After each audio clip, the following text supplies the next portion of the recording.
Բարև ձեզ, մեր այսօրվա խոսակցության թեման վերաբերվելու է ճշմարտության եւ մշակույթի փոխկապակցվածության խնդրին կամ եթե ավելի պարզ ասենք, ճշմարտությունը ինչ դեր է խաղում մշակույթում։ Ինչի է կարևոր ճշմարտությունը եւ ինչ նկատի ունենք ճշմարտության տակ, ապա մշակութային մարդաբանության տեսանկյունից ճշմարիտ են համարվում այն իմաստները կամ ճշմարտությունը այն է, որը հնարավորություն է տալիս տվյալ հանրույթի անդամներին համարժեքորեն, այսինքն adekvatորեն նկարագրել իրականությունը։ Ինչի համար է սա կարևոր։ Սա առանցքային կարևորություն ունեցող բան է հասարակության եւ նրա անդամների համար, որովհետեւ եթե մարդը գտնում եմ մի մշակույթում, որտեղ որ այնպիսի իմաստներ են անընդհատ գերակշռում, հա, եւ տրվում են մարդկանց մտածել այդ իմաստների միջոցով իրականությունը նկարագրելու, որտեղ իմաստները իրականություն նկարագրելու համար են, չէ՞։ Եվ եթե համարժեք չի իրականության նկարագրությունը, ապա մարդիկ եւ տվյալ հանրույթը կարող է գնալ իրականության ոչ համարժեք գործողությունների։ Այսինքն անի սխալ գործողություններ, ինչը որ հակասում է մշակույթի բունեությանը, այսինքն մենք նախորդ մեր բանախոսության ժամանակ ասացինք, որ մշակույթի գլխավոր խնդիրներից մեկը դա վերարտադրության ապահովումն է։ Ֆիզիկական մակարդակում, կենսաբանական, այսինքն դեմոգրաֆիկ եւ մշակութային ինքնության մակարդակում։ Հիմա որովհետեւ պարզ լինի, թե ինչի մասին է խոսքը, երբ որ մենք ասում ենք, երբ որ խոսում ենք ճշմարտության դերին մշակույթում, հա, ճշմարիտ համարվող իմաստների դերին, եւ այս adekvatության, հա, աշխարհը adekvat համարժեք նկարագրելուն, բերեմ օրինակ, որը որ կարծեմ ես գիտեմ, որ դա իրական դեպք է եղել, ամենայն դեպս, բայց շատ վառ օրինակ է, դրա համար եմ ես սա սիրում բերել 1960-ականների վերջերին, 70-ականներին, երբ որ հիպիզմը ծագեց եւ այդ մշակութային հեղափոխության շրջաններ արևմուտքում եւ կար երիտասարդության այդպիսի մի խումբ, որը որ ավելի պացիֆիստ էր, սերը իրենց հիմնական գաղափարներ, լոզունգներ, դրանով էին առաջնորդվում, իրանց մոտ ինչ որ մի խումբ առաջացավ, որը որ պնդում էր, որ մարդիկ իրենք շատ չար են նկարագրում ընդհանրապես կենդանիներին եւ հատկապես գիշատիչներին եւ իրենք խոսում էին առյուծների մասին եւ ասում էին, որ առյուծներին մարդիկ նկարագրում են որպես վայրի գիշատիչ, իրականում իրանց բնույթը այդքան էլ վայրի չի եւ դա մարդու նկարագրությունն է։ Այսինքն տեսեք, իրանք խոսում են կասկածի տակ են դնում ճշմարտությունը, ասենք իրականություն նկարագրելու այդ բովանդակության ճշմարտացիությունը եւ որպես իրենք ապացուցեն, որ այդ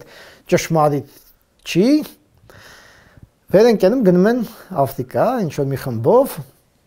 գնում են որ առյուծներին, ցույց տան որ առյուծների հետ, եթե դու սեր ես ցույց տալիս, իրանք քեզ չեն հոշոտի։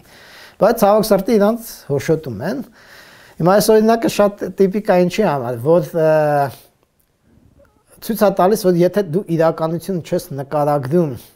համարժեքորեն, ճշմարտացիորեն, այսինքն համարժեքություն, ճշմարտացիությունը գալիս է հենց այդ համարժեքությունից, հա, մշակույթում, ապա դու կարող ես գնալ սխալ գործողությունների, հա, եւ այդ գործողությունը կարող է ճակատագրական լինել քո համար։ Եվ այս առումով նաեւ ասենք մենք կարող ենք հենց մեր կյանքից էլ շատ օրինակներ բերել, մեր հայկական իրականությունից էլ բերել օրինակներ, օրինակ պատերազմից հետո շատ տարածված այդ խոսակցություն, չէ, այդ միֆերի մասին, թե մենք ինչպես էինք միֆականացրել մեր ինքներս մեր նկարագրությունը, ինչպես էինք մեր թշնամուն նաև այտենց շատ ստորացված ձևով թույլ նկարագրում որպես թույլիկներ, չէ, այդ կիլդիմների, մուլտիկների միջոցով, այսինքն մենք իրականություն նկարագրել ենք ոչ համարժեքորեն, ինչի հետևանքում մենք չենք արել adekvat ճիշտ գործողություններ, այսինքն մենք կարող էինք ավելի համարժեք նկարագրելու դեպքում մեր թշնամուն, մենք կարող էինք տանք ինքներս մեր կազմակերպվածությունը այլ կերպ կազմակերպել, մեր պաշտպաննակությունը եւ երկրորդը պատերազմը այլ կերպ վարել եւ վերջին հաշվով պատրաստվել այդ պատերազմին այլ կերպ եւ պարտություն չկրել։ Սա տարածված խոսակցություն է եւ ես ուզեցի բերել այս օրինակը, որովհետեւ մենք հասկանանք այդ խնդիրը ճշմարտության կարեւորությունը մշակույթում եւ ճշմարտացիության կարեւորությունը եւ համարժեքության կարեւորությունը մշակույթում ճշմարտության կոնցեպցիայի, այսինքն բանաձևի փոփոխությունը ինքը բերել է ընդհանրապես մարդկության պատմության ընթացքում էպոխալ փոփոխության։ Ընդհանրապես գոյություն ունի ճշմարտության առանձնացվում են ճշմարտության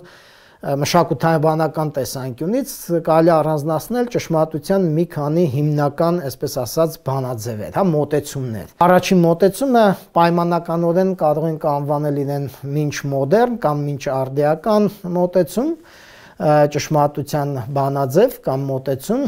ինչի մասին է խոսքը, այս մոտեցման համաձայն ցանկացած իրավիճակի, ցանկացած երևույթի համար կա մեկ ճշմարտություն։ Երկրորդ կարևոր բաղադրիչը այս բանաձևի այն է, որ ճշմարտությունը մարդկային չէ, այսինքն մարդը չի հորինում ճշմարտությունը, այլ ճշմարտությունը տրված է ի վերուստ, հա, վեր մարդկային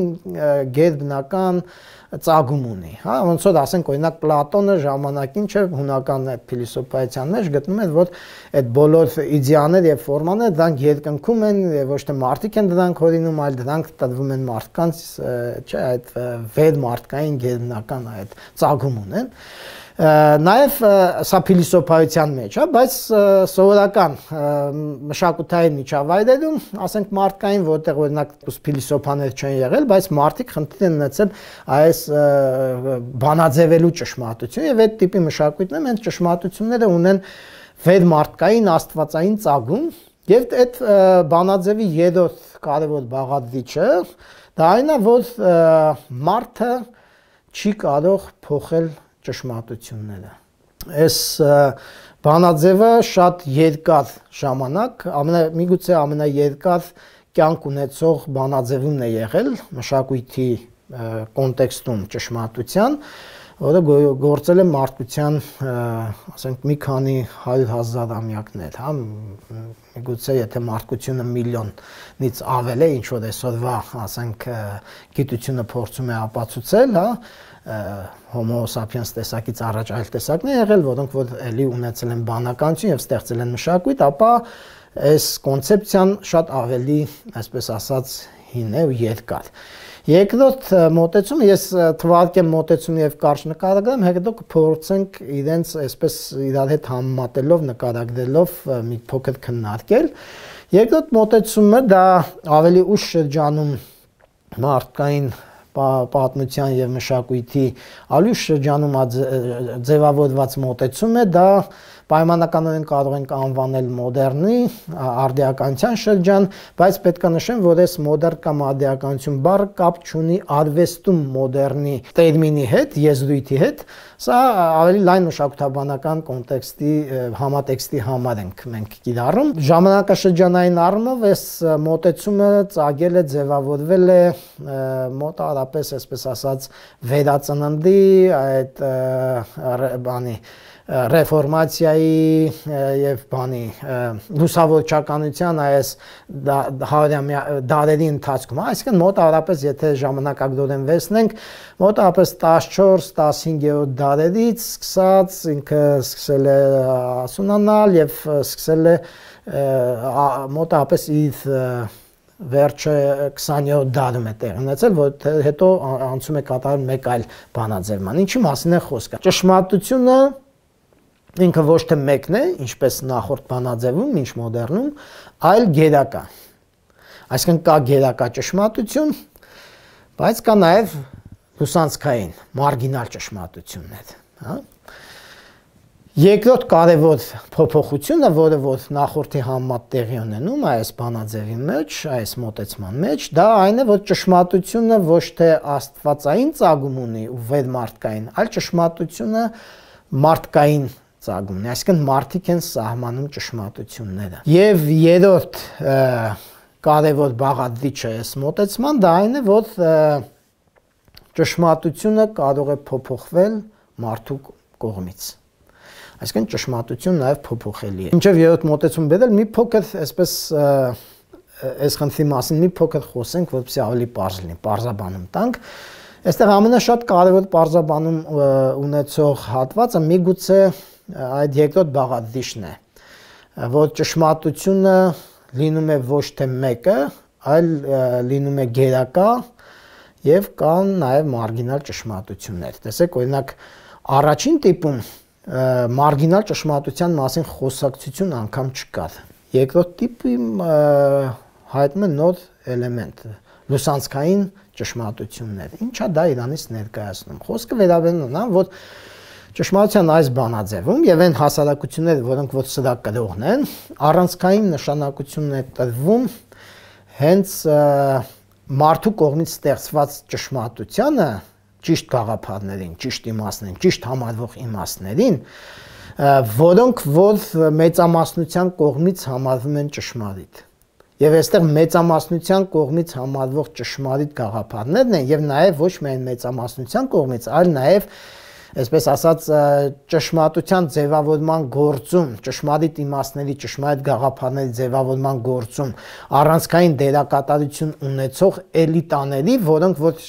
սակայն ոչ թե սրբազան էլիտաներ են, ինչպես նախորդում, այլ սովորական մարդկային էլիտաներ են, հա։ Լուսանցքային ճշմարտություններին նույնպես տրվում է կյանքի իրավունք։ Այսինքն, եթե օրինակ որևէ մեկը պնդում է, որ տիեզերքը սահմանափակ է եւ դա երկար ժամանակ, ասենք,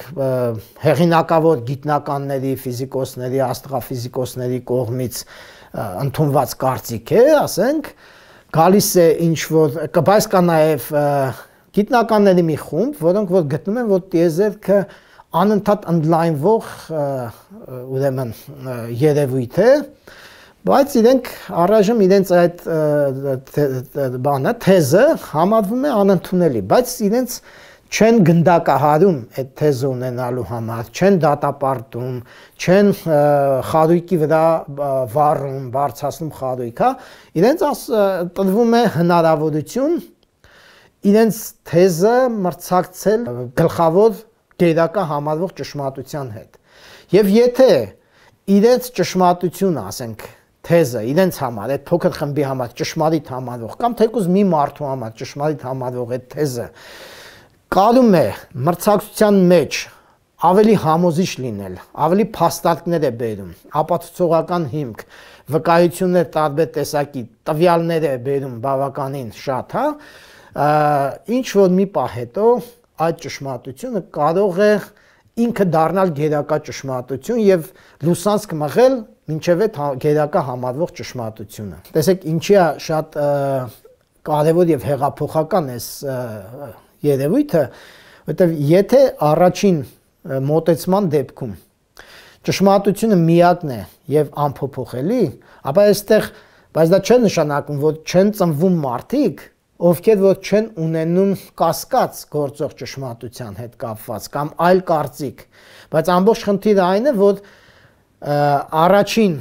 մոտեցման դեպքում ցանկացած նոր կարծիք ունեցող մարդուն ֆիզիկապես վերացնում են կամ մեկուսացնում են այնպես, որ ինքը ֆիզիկապես վերանա, եթե ինքը չի ընդունում իր սխալականությունը։ Ասենք օրինակ հենց այս երկու մոտեցումների բախումը շատ լավ կերպով օրինակը շատ լավ կերպով երևում է միգուցե դպրոցական տարիներից մեզ բոլորին հայտնի այդ Գալիլեյի Նիկոլայոս Կոպեռնիկոսի կամ ասենք Ջորդանո Բրունոյի, որին վառեցին կրակի համար, որը Կոպեռնիկոսի հետևորդներից էր, չէ, իրենց տարբերվող գաղափարների համար, ինչու՞մն էր ինչի իրենց Գալիլեին համարյա մի կերպ փրկվեց մայից, բայց տեսեք ինքը մինչև կյանքի վերջ տնային կալանքում անցկացրեց, որպեսզի ինքը չկարողանա իր ճշմարտ տիեզերքի մասին պատկերացումները, իր գիտական պատկերացումները հանրայնացնել, դրա համար տնային կալանքի էին ենթարկել եւ արգելել էին հանրային ելույթներ ունենալ, հա։ Ինչու՞մն է այդ ամբողջ խնդիրը, այն որ մինչ մոդեռն, հա, այս բանում ճշմարտության կոնցեպտի համաձայն գերակայող, ոչ թե գերակայող, այլ միակ ճշմարտությունը տիեզերքի, որը պաշտպանում է եկեղեցին, դա այն է, որ տիեզերքը երկրակենտրոն է։ Եվ մնացած բոլոր մոլորակները, այդ թվում նաև արեգակը, որը համարվում է մոլորակ, ըստ այդ պատկերացման, պտտվում են երկրագնդի շուրջ։ Եվ այդ տեսությունը համարվում է միակ ճշմարտությունը, եւ դա համարվում է ոչ մարդկային, այսպես ասած, գերմարդկային, վերմարդկային ճշմարտություն, որը տրվել է մարդկանց եւ որևէ մի սովորական մահկանացու իրավունք չուներ այդ ճշմարտությունը փոխելու։ Այստեղ մի հատ նրբություն կա այդ մոտեցման մինչ մոդեռնայես համակարգի մեջ ճշմարտության կոնցեպտում, որ ճշմարտությունը փոփոխելու իրավունք ոչ ոք չուներ, բայց ճշմարտության մեկնաբանելու իրավունք կարողին մարդիկ, ովքեր որ ունեին, եւ այդ ճշմարտությունը մեկնաբանելու իրավունք ունեցող մարդկանց, ասենք օրինակ քրիստոնեության մեջ տրվում էր սրբի կարգավիճակ։ Հա, եւ եթե դու ունեիր սրբի կարգավիճակ, արդեն դու կարող էիր գոյություն ունեցող ճշմարտությունը մեկնաբանել կամ դրա մեկնաբանությունը մեկնաբանել, բայց դու դա փոխել չէիր կարող։ Եվ այստեղ շատ հետաքրքիր է, որ այս համակարգում փոփոխությունը շատ դանդաղ էին տեղի ունենում, եւ որպեսզի տեղի ունենային փոփոխություններ, երբեմն մարդիկ նաև խորամանկությունների էին դիմում, իրենց ճշմարտություն եւ իրենց կարծիքը որպես ճշմարտություն ներկայացնելու համար, ալտերնատիվ այլընտրանքային կարծիք եւ ճշմարտություն ներկայացնելու համար իրենք հղում էին կատարում, թե իբր դա իրենց եկել է Աստծուց, սրբից։ Հա, ասենք օրինակ դրա փայլուն օրինակներից մեկը վերաբերվում է մեր օրինակ մեր միջավայրից բերեմ օրինակ Տաթևի վանքի շինարարությանը, գլխավոր եկեղեցու շինարարությանը, երբ որ Շաղատից ժամանակին Սյունիքի բանը հոգևոր կենտրոնը գտնվել է Շաղատ մայրաքաղաքում, Սյունիքի մայրաքաղաքն էլ հիմա Շաղատը փոքրիկ գյուղ է, այդ բնակավայրի Միջնադարյան մոտակայքում է գտնվում այդ գյուղը, երբ որ տեղափոխվում է Տաթևի վանք, այնտեղ ըստ ավանդության, ըստ պատմության, կարծեմ Ստեփանոս Օրբելյանն է այդ պատմությունը պատմում, հիմա լավ չեմ հիշում, բայց կարծեմ թե իր մոտ է դա, Սյունիքի մետրոպոլիտ եղած, ասենք հայտնի մեր պատմիչ, Սյունիքի պատմության մեջ ինքը պատմում որ սկզբում Տաթևի վանքում մի փոքրիկ անշուք այդպես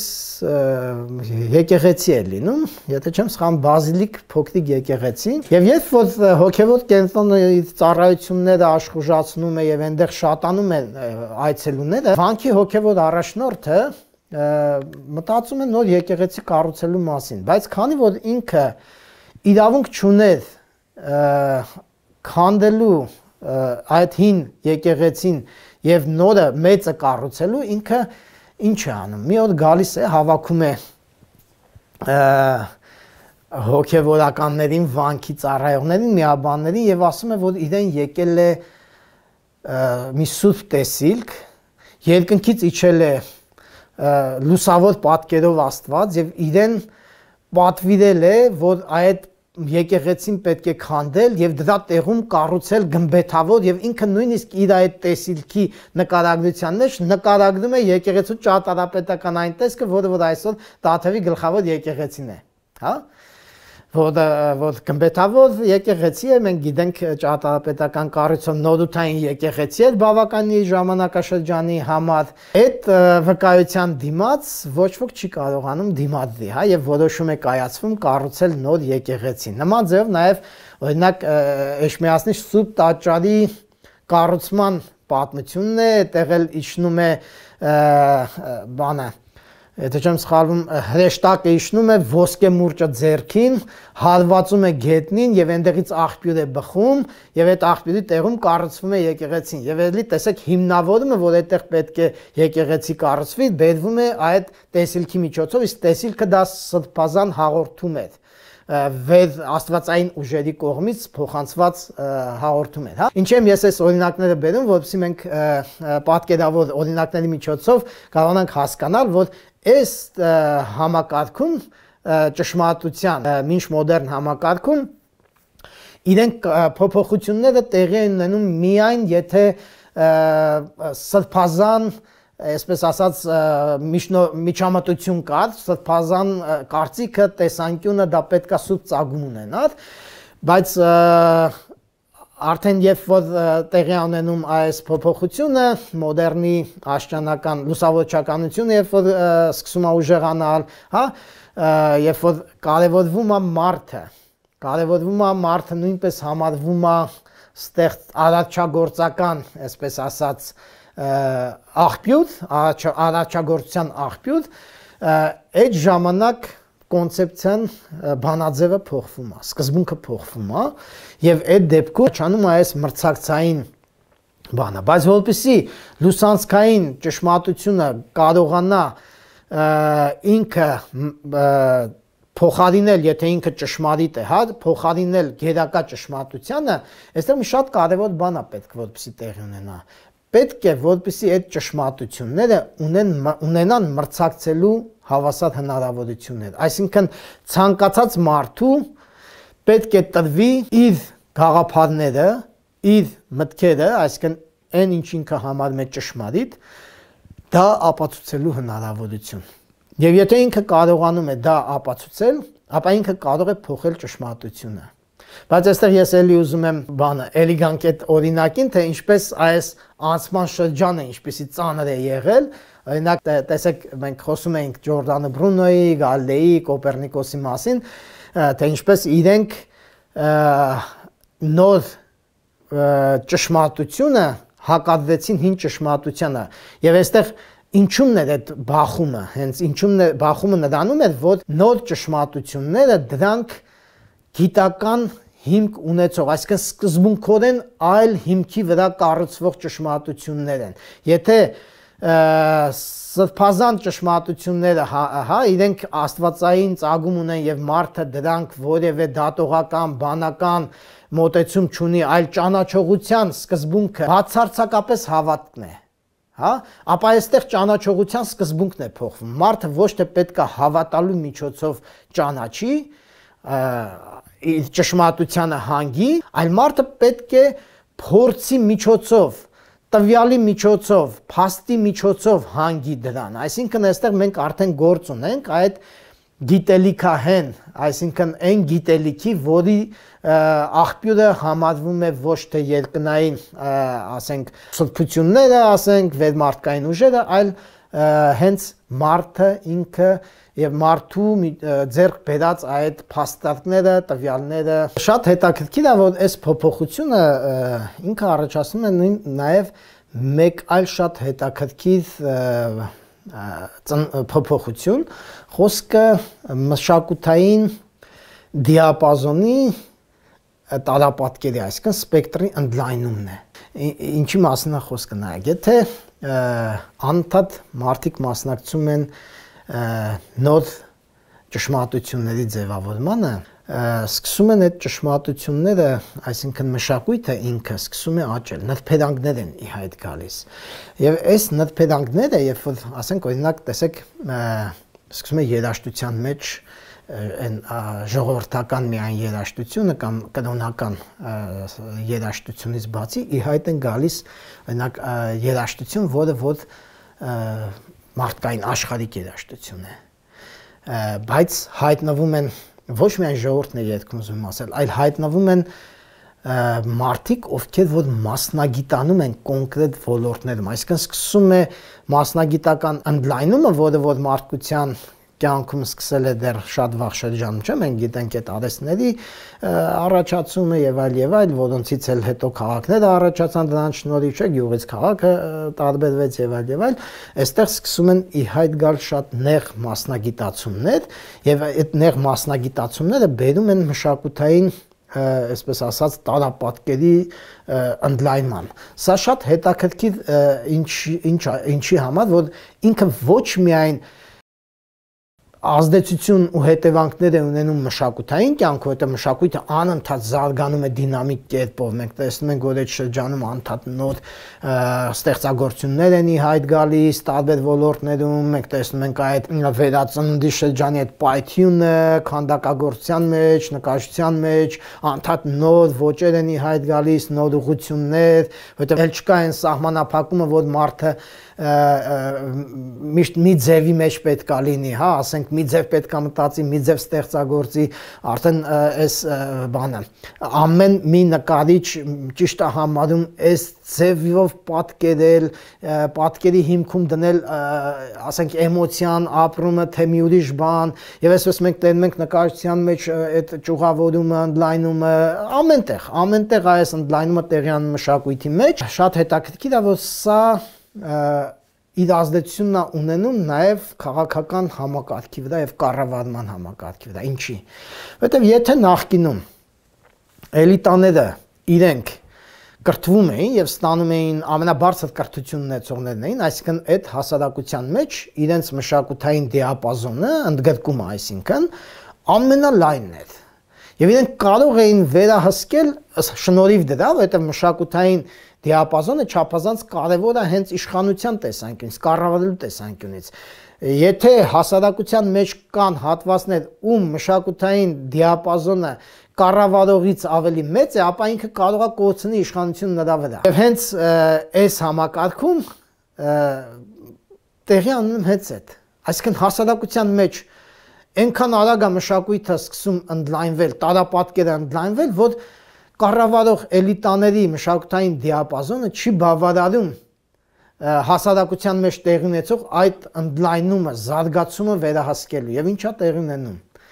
Տեղի ունենում քաղաքական հեղափոխություններ եւ ի հայտ են գալիս նոր տիպի էլիտաներ, այսինքն նոր տիպի էլիտաները դրանք ոչ թե այն ազնվականներն էին, որոնք որ իծնե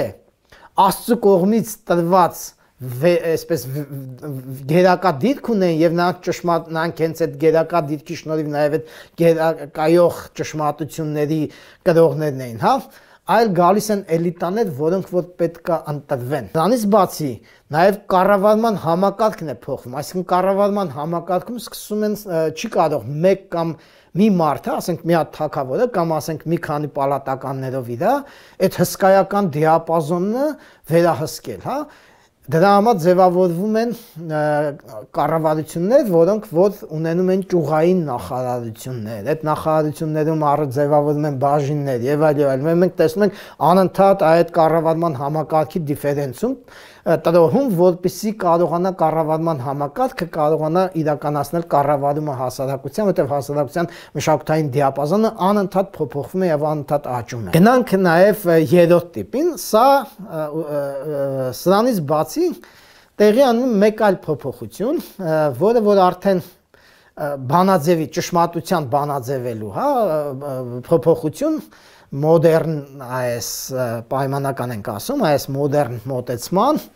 արդիական մոտեցման, որտեղ որ ես ինչպես նշեցի, դա ճշմարտության բանաձևը հետևյալն է, որ ճշմարտությունը ստեղծում են մարդիկ, կան գերակա եւ մարգինալ ճշմարտություն, մարդիկ էլ կարող են փոփոխել։ Գալիս է մի պահ, դա 1900-ականներին է, ոմանք դրա սկզբնավորողը համարում են Նիցշեին, ինքը փոփոխություն է մտցնում ճշմարտության մոտեցման մեջ։ Ինքնին ինչն է, որ գերակա եւ լուսանցքային ճշմարտությունների այս գաղափարը փոխարինվում է զուգահեռ ճշմարտությունների գաղափարով։ Այսինքն եթե նախկին մոտեցման մեջ, հա, կամ այդ արդիական մոտեցման մեջ լուսանցքային ճշմարտությունը միշտ համարվում էր, այսպես ասած, ճնշվածը, ոչ կարևորը, արհամարվածը եւ այդ ճշմարտություն կրողները նույնպես իրենց ճաշակով, իրենց պատկերացումներով, ամեն ինչով, հա, իրենց հագնելու ձևով, իրենց, չգիտեմ, մարդկային փոխհարաբերություններ հաստատելու ձևերով, դրանք բոլորը համարվում էին, այսպես ասած, արհամարված ինչ որտեղ ճնշված եւ այլ եւ այլ։ Ապա զուգահեռ ճշմարտությունների այս կոնցեպցիան, որը որ արդեն հետ մոդեռնի բնորոշ կոնցեպցիան է, այդտեղ ըստ էության շատ բան չի փոխվում, այսինքն այնտեղ էլ ճշմարտությունը մարդկային ծագում ունի եւ ճշմարտությունը փոփոխելի է մարդու կողմից, բայց ճշմարտությունները դրանք նաեւ զուգահեռ պետք է լինեն, ոչ թե գերակա եւ լուսանցքային։ Զուգահեռ ճշմարտությունների գաղափարը բերում է էլի շատ հետաքրքիր փոփոխությունների այն առումով, որ հասարակության մեջ այն հատվածները, ովքեր որ ունեին այդ փոքր դրամասնության կարգավիճակ, իրենք կարողանում են իրենց պատկերացումներով, գաղափարներով, մոտեցումներով, ճաշակով, ոճով կյանքի հավասար հնարավորություն ստանալ հասարակությունում, իսկ դա շատ ավելի է մեծացնում այդ հասարակության մեջ իր ստեղծագործական պոտենցիալը ընդգրկելու հնարավորությունը։ Որտեւ եթե նախկինում այդ լուսանցքային համարվողներից 1000-ից մեկը, որ կարող էր ինքը ինչ որ երկար պայքարի արդյունքում ընդունվել լայն հասարակության կողմից, իսկ սովորաբար շատերը իրենց ճշմարտություններով հանդերձ, այսպես ասած, մոռացվում եւ արհամարվում եւ գնում էին, ապա այստեղ տեսնում ենք, թե ինչպես է սկսում փոփոխվել հասարակությունը, հենց այդ տարբերությունը ընդունելու քո կողքին քեզանից տարբեր մոտեցում, տարբեր ոչ, տարբեր գաղափար ունեցողի հետ կարողանալ ապրել։ Եվ այս արդեն կոնցեպտի մեջ չափազանց կարևոր նշանակություն է ստանում հանդուրժելու տարբերությունը, տարբեր մտածելը, տարբեր մոտեցումը, հանդուրժելու գաղափարը։ Եվ այդ հանդուրժելը բերում է նաև նրան, որ այստեղ մրցակցությունը, որը որ բնորոշ է այդ գերակա եւ լուսանցքային մոդելին, հա, մրցակցությունը ավելի հաճախ տեղը զիջում է համագործակցությանը,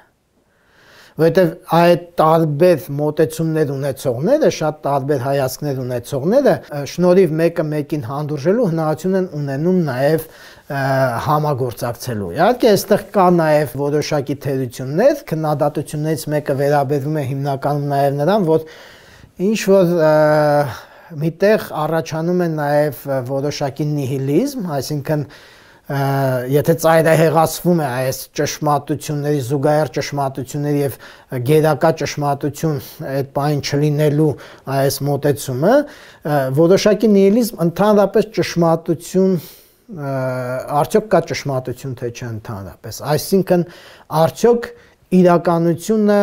հնարավոր է ճշմարտացիորեն նկարագրել, թե իրականությունը նկարագրելի չի ճշմարտացիորեն եւ այդ բոլորը խաբկանք է, հա, մարդու կողմից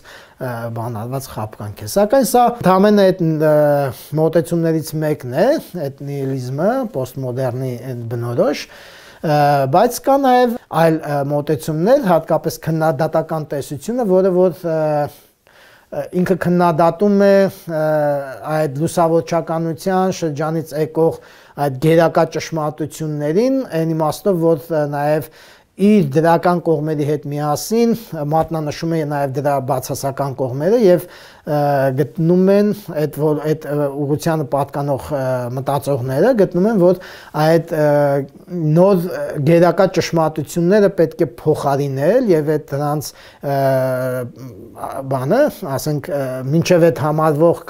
ճշմարիտ համարող մոտեցումները պետք է վերանայել, արմատական վերանայում պետք է անել ունենալ մշակույթի եւ հասարակության ոլորտում,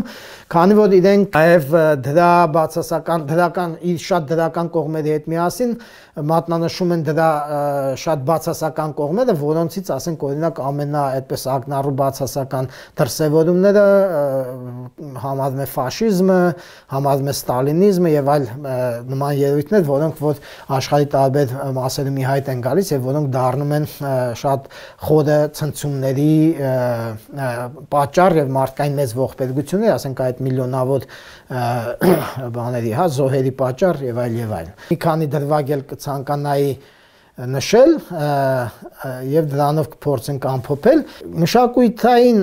այս էպոխաների փոփոխությունը եւ ճշմարտության կոնցեպցիայի փոփոխությունը ինքը, երբ որ ճշմարտություն դառնում է նաեւ մի բան, որը որ մարդկային ծագում կարող է ունենալ, ինքը բերում է նաև շատ հետաքրքիր ձևով տեղեկատվակապերի ինֆոկապերի փոփոխությանը եւ դրանց շրջանառության փոփոխությանը եւ նաեւ կրթության ու մշակույթի ոչ թե արտահայտվենք, ապա զանգվածայնացմանը։ Զանգվածայնացումը ունի ինչ-որ առումով խորքային բացասական իմաստ, այսինքն զանգվածայնացումը շատ դեպքերում հասկացվում է, այսպես ասած, համահարթեցում մշակույթի եւ կրթության, այսպես բանը ավելի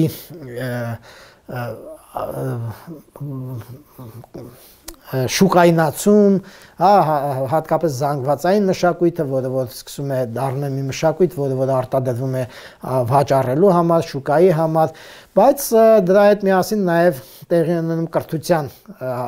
զանգվածայնացում եւ եթե ասենք օրինակ նախորդ, այսպես ասած, մշակութային համակարգում կրթություն ունեին էլիտաները միայն, ապա փոփոխված այս մշակութային մոդեռն արդիական մշակութային համակարգում կրթություն ստանում է հասարակության մեծամասնությունը, ինչը նշանակում է, որ այդ հասարակության մեծամասնության կրթություն ստանալը հնարավորություն է տալիս իրեն մասնակցելու իր սեփական կյանքին եւ այն իմաստով, որ ինքը կարող է հնարավորություն է ստանում նաեւ ձևավորել մասնակցել մշակույթի վերաիմաստավորմանը եւ ընդհանրապես հասարակական գործընթացներին եւ քաղաքական գործընթացներին։ Եթե փորձենք այսօրվա մեր բանախոսությունը ամփոփել, որի մի շարք թեզեր մենք դեռ քննարկելու ենք մեր հաջորդ բանախոսությունների ընթացքում, ես հատուկ չանդրադարձա տեղեկատվական կապերի այդ շրջանառության ինչպես փոխվեց այս ճշմարտության կոնցեպցիաների փոփոխությանը զուգահեռ, չանդրադարձա հումանիզմի խնդրին, այդ խնդիրներին մենք դեռ կանդրադառնանք առաջիկա մեր բանախոսությունների ընթացքում, բայց ամփոփելով այսօր ես կցանկանայի մեկ անգամ եւս ճշմարտության եւ մշակույթի ճշմարտության խնդրի եւ ճշմարտության այս բանաձևի եւ մոտեցումների եւ մշակութային տիպի փոփոխության խնդրին մեկ անգամ եւս կարևորել այն խնդիրը, թե ինչպես ճշմարտության բանաձևի փոփոխությունը ինքը բերեց խոշորագույն հեղափոխության եւ միգուցե այդ մարդկության պատմության մեջ տեղի ունեցած ամենամեծ հեղափոխությունը դա եղել է հենց ճշմարտության այս մինչ մոդեռն բանաձևից եւ մոտեցումից անցումը մոդեռն բանաձևին եւ մոտեցմանը, որը որ բերեց մեծագույն, այսպես ասած, մասնակցայնության հասարակության տարբեր խավերի, մասնակցայնության եւ մշակույթի վերարտադրության գործընթացներին եւ նաեւ քաղաքական process-ներին եւ հասարակական գործընթացներին նրանց ներառականության եւ ընդգրկվածության տեսանկյունից, ինչպես նաեւ հասարակական ինստիտուտների փակ տիպից դեպի բաց տիպի եւ ներառական տիպի անցմանը։ Այսքանով ամփոփենք այսօրվա մեր բանախոսությունը, շնորհակալություն եւ հաջողություն մինչեւ մյուս հանդիպում։